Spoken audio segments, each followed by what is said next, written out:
নমস্কার, সংসারের সাতকারণে আরেকটি ব্লগে স্বাগত। আজ গিয়েছিলাম ব্যারাকপুরের অন্নপূর্ণা মন্দিরে। মন্দিরটির কিন্তু পুরো দক্ষিণেশ্বরের আদলে তৈরি। দেখুন, এটা অনেক পুরনো মন্দির। পুরো দেখে মনে হচ্ছে দক্ষিণেশ্বরেরই মন্দির, ঠিক যেমন দক্ষিণেশ্বরে সেই রকম। দক্ষিণেশ্বরের রানীমায়েরই কিছু একটা ইতিহাস আছে। আমরা সেই ইতিহাসটা জানার পুরোপুরি সময় পাইনি, কারণ আমরা যখন গিয়েছিলাম তখন অনেকটা বেলা হয়ে গিয়েছিল, বিকালের দিকে।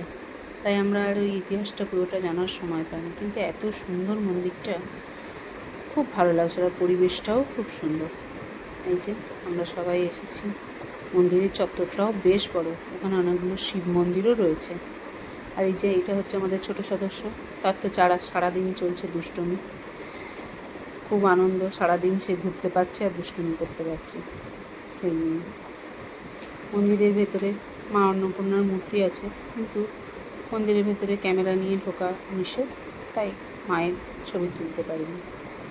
সবাই বিকালের দিকে দেখছি ঘুরতে এসেছে। আর এখানে কাছেই একটা গঙ্গার ঘাটও আছে শুনেছি, ওই দিকেও একবার যাব। ফুল গাছটা দেখুন, এটা হচ্ছে করবী ফুল সম্ভবত, কত ফুল এসছে। আর এখানে শ্রী শ্রী রামকৃষ্ণদেব বসতেন এই বেলতলাটায়। এইখানটা নতুন করে তৈরি হচ্ছে, দেখে যা মনে হলো। এই বেলতলাটা আশ্রমের মতন করে ঘিরে দিচ্ছে। এই যে গঙ্গার ঘাট, পরন্ত বিকেল, মা গঙ্গা, বুকের স্রোত, সব মিলিয়ে যেন একটা অপূর্ব দৃশ্য।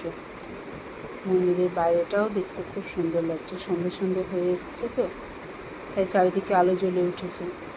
কত সুন্দর দেখতে লাগছে দেখুন চারপাশটা, যেন এক অপূর্ব সুন্দর স্মৃতি। প্রত্যেক বছর যখন এখানে আসি না, কিছু স্মৃতি সাথে করে নিয়ে যাই। সারা বছর সেগুলোই গচ্ছিত থাকে। এবছরও এই স্মৃতিগুলো নিয়ে যাচ্ছি। আবার হয়তো আসবো সামনের বছর। ছেলের পড়াশোনা শুরু হয়ে গেলে তো আর আসা হয় না।